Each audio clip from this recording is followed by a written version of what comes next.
Hi everyone. So it has been a while. I have posted any informative videos. Reason I've been totally caught up with house and work. And though the lockdown is getting lifted now, I hope all of you are moving out only if it's necessary and taking all the necessary precautions and staying safe.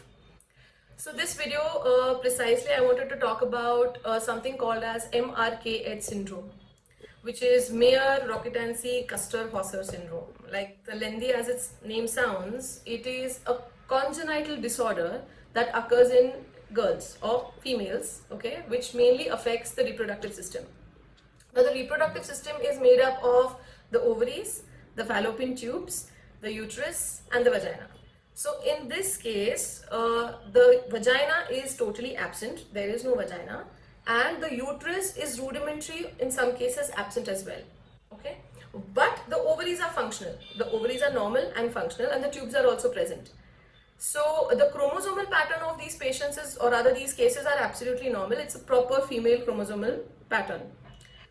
Usually they come to us with a complaint of primary amenorrhea or absence of menstruation. The girl never starts menstruating, and even when she crosses 15, 16, 17, so that is when they seek a gynecologist to know what the issue is and why she's not menstruating. And the secondary sexual characters of such cases are absolutely normal, like the breast is going to be developed, they will have axillary hair, pubic hair, because the ovaries are functional. So if you just see them, they look like any normal girl, but of course, because absence of menstruation is there, only on clinical evaluation we come to know that these are MRKH syndrome patients. What to talk about it, they, because of the absence of a uterus and the vagina, they can never bear a child, they can never carry a child, but they can still become mothers by surrogacy, because they have functional eggs. So the eggs can be taken, and through surrogacy they can become parents. So the case that presented to us or came to us was a 23-year-old girl who visited me about a year and a half back, and on clinical evaluation, of course with the same complaint of primary amenorrhea, absence of menstruation. On evaluating her clinically, we found out that she is a case of MRKH syndrome. So we explained all the details to her of what this syndrome is and what she should look ahead in her future from it, and how she can, have children through surrogacy.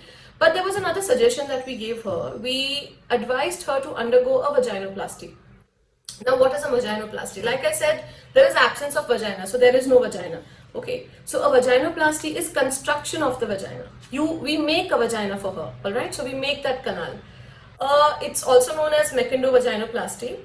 And the reason why did we suggest this suggestion, or rather this option to her, is because the role of the vagina is not just childbirth or a canal to let out the menstrual blood, but also it is an organ for sexual relationship, for maintaining sexual contact.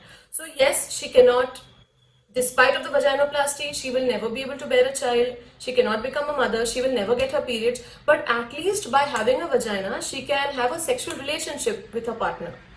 So this provides, or rather fills in, that little absence of what is there in her life, and only due to that reason we suggested her to go for the surgery. It's a cosmetic surgery. Of course, it is a tedious one. It is constructing something which is not there at all. But in our practice of 14 years, this is, I think, the 6th case of vaginoplasty that has come to us. So I won't say it's that rare, and Kuldeep is exceptionally good at it.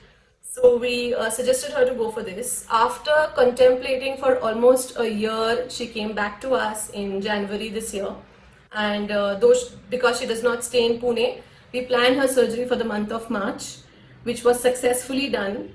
And she was our lockdown guest, because immediately we had the lockdown, so she was here for over a month and a half, which anyways was needed till her wound. The created vagina is a wound, so till that wound is healed for more than 60%, we usually don't discharge the patient. And it was very well done, and she was very happy. So the reason, like I said, for suggesting this procedure is it is rare. People don't know it's done. Some know that it's done but don't think it's important, which is not our outlook. So the motto is to fill in something which she would be missing in her life. So of course, with the permission of our patient, the surgery was recorded, and the edited version of this video, because it's a 1.5 hour surgery, so we edited it into the main parts and main steps, and the video is available on our YouTube channel. If anybody wants to see how it's done or wants to know more about it, please click on the link given below and do watch the surgery and to spread awareness about MRKH syndrome. Thank you and have a great day.